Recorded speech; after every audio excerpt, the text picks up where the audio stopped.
Thank you, Stefan. It's a pleasure for me to meet my old friends here, and thanks to the respect to give me the invitation. In few minutes, I will relate the Moroccan experience regarding African horse sickness and the outbreak we experienced it in the past, starting with some new picture of this beautiful country. Bit of marketing, yeah. Coffee commentary. So Morocco is not a desertic area. The mountain system occupies over the 2/3 of the country, reaching 4,000 meters. And the Mediterranean climate is predominant with sharp variance of temperature. The humid and semi-humid area gets an average of 600 millimeters, and the Atlas and the Reef Mountain delimitate a northwestern zone very favorable to mosquito vector transmission. The Kingdom of Morocco is a long and secular equestrian tradition, fundamental socio-economic and cultural appeal for animal traction, transport, goods, and people. There is over 1,000 troops of Fantasia that you can see a picture, employing 15,000 horses. Those troops participate in horse competition at national, local, and international level. The number of equids in Morocco is 1.5 million, dominated by donkeys, asses, around 1 million, mules, 500,000, and horses, 150 million around.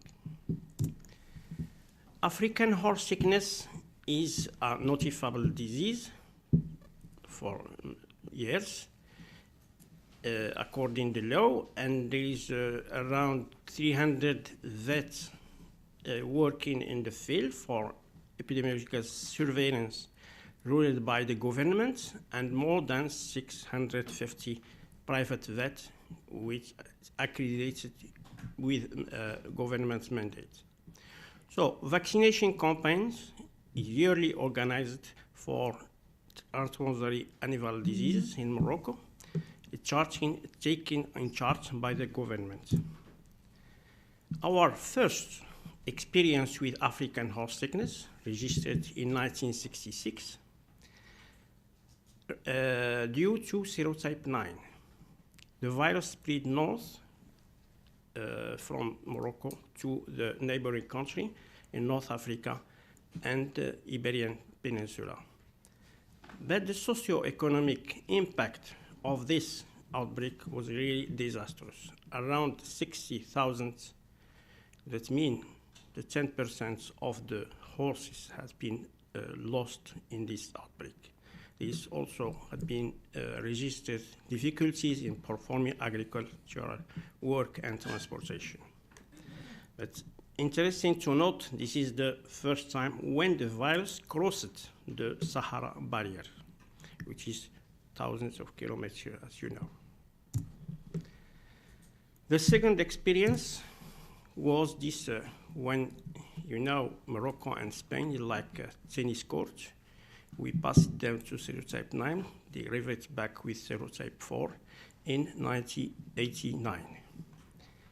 This outbreak came from Iberian Peninsula and was notified in 89 in the northern parts of the country, then spread 1 year later southern, but the third year reached the whole country, even going through this high Atlas mountain. We didn't know that midges can cross also this barrier of the 4,000 meters high in this area. So we can register some death cases and the seasonal distribution of the notified cases. That, of course, due to the seasonal distribution of the vector, which is dominated by Cricoides imicola in the country, widely distributed with the greatest catches in northern humid area. So, vaccination. As soon as the outbreak was notified in 1989, vaccination being carried out in the whole northern parts of the country, then extended to the south in 1990 with 1.6 million equids vaccinated in this year. But when the virus spread in the world, the generalized vaccination has been implemented in the country with the live, attenuated, locally produced vaccine, monovalent serotype 4. But the inactivated vaccine has been also tested in some high-value horses with a very good result. So in total, during these 4 or 5 campaigns, 8.5 million horses, equids in general, has been vaccinated yearly to conduct to the control of the disease. This vaccination campaign was done essentially by the live attenuated vaccine, which can be very good, conferring very good immunity that established rapidly in horse, mule, and asses. Good serological response obtained with inactivated vaccine as well. 1 year follow-up, we have done that in high-value horses, I told you before. But massive vaccination with live attenuated vaccine allowed diffusion, transmission of attenuated strain in the environment with a silent transmission cycle in the humid area. Surveillance in the country was carried out yearly after each vaccination campaign to determine the immunological statut and regularly to determine the virus circulation. Few unexpected positive has been found in one farm years after stopping the vaccination, and all the investigation conclude on the persistence of the vaccination strain. But after the devastating outbreak of 2006-2007, no seroconversion anymore detected. This is why we think that interaction between orbiviruses like blue tongue, ESD, and African horse sickness should be taken in consideration when you evaluating epidemiological. Surveillance done in asses, in donkey, has been shown that in all declared cases, horses represent around 65%, mules 33%, and donkeys 6%. Actually, this donkey has not been confirmed in the laboratory, so we think it's just suspicion.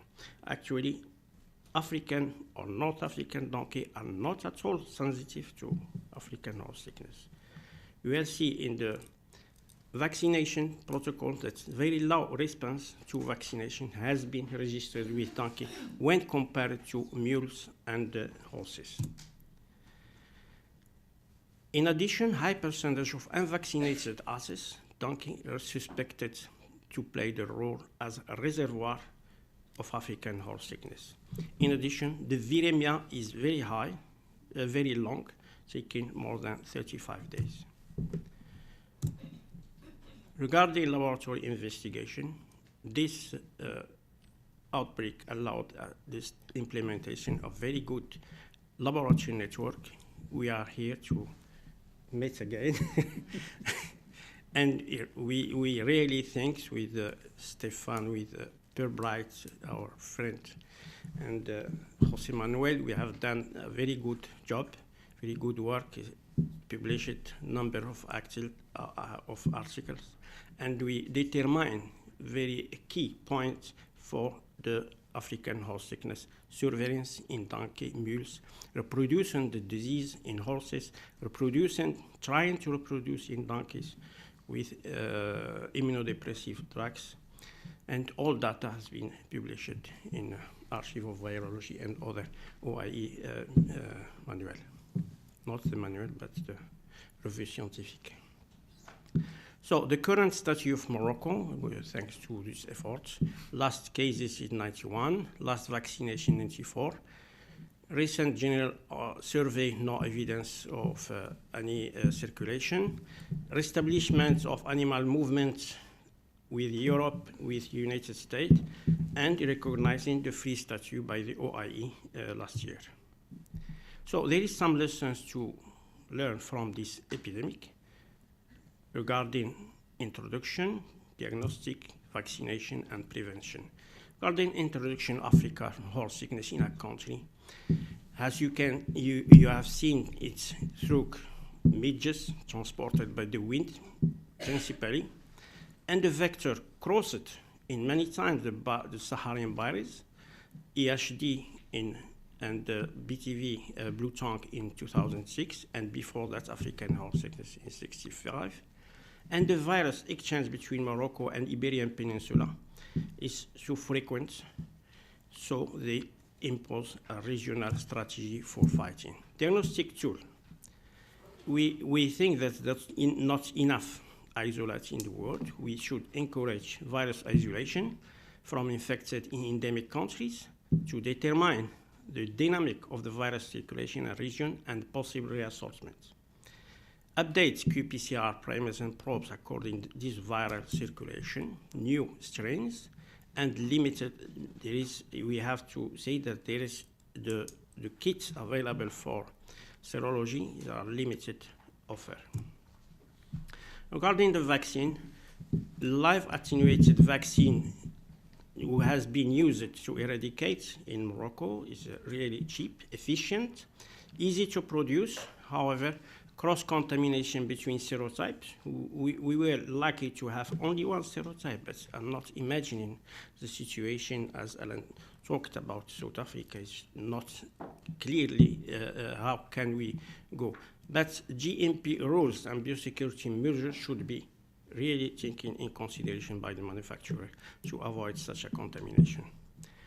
Because of safety consideration, we consider live vaccination may be abandoned in the future, but still have big interest in endemic countries with a huge equid population resistant to the virus like mules and donkeys. So inactivated vaccine is safe but expensive and need a booster. Could be an efficient tool for the last step of eradication, but subunit DIVA vaccine have to be tested and developed. Regarding prevention strategy, in country with favorable endemicity condition, Ethiopia is the largest equid population in Africa, followed by Morocco. So in this, to encourage people, how can be honest, motivated to vaccinate the donkey where there is no clinical sign? This is a big concern. But simultaneous circulation of many serotypes represents big constraint to use live vaccine, will favorize reassortment, and the presence of resistant equid on wildlife will also complicate epidemiological situation. We think that eradication needs an inactivated or new generation vaccine. So to conclude, I will say that vector distribution monitoring constitutes the basis of any surveillance program. A good knowledge on the geographical and seasonal distribution of the virus is also necessary. Clinical surveillance of sentinel horses should be completed by serological surveillance on poor sensitivity equids. Survey should also interest other domestic animal species. We are thinking to camels and dogs Camels, they are very good sentinel because serology has been well documented in the past. And when is virus circulation, camel is also seropositive. Dogs also should be considered. It has been also documented recently for blue tongue and African horse sickness. And we have finally to consider the possible competition for the vector between different orbiviruses present in a country, in a region, and interaction between blue tongue, African horse sickness, episodic hemorrhagic disease. That's all. Thank you very much.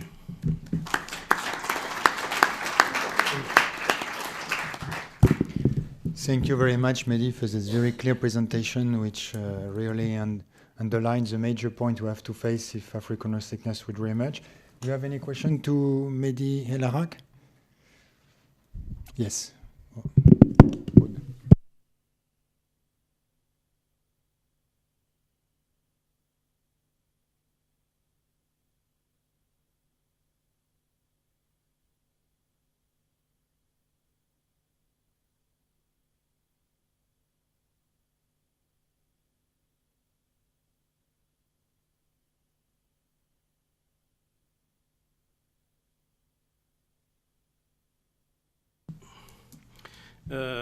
We are quite sure there is no circulation of equids between Morocco and Spain because of sanitary measures implemented long time ago. This is sure.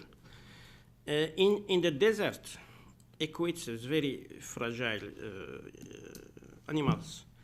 The only species that cross the desert, you know, that is camel, not equids, and there is very few equids in this area. Well surveyed, regularly checked. There is no cattle, no sheep crossing this area. There is principally 95% camels. There is also some goats.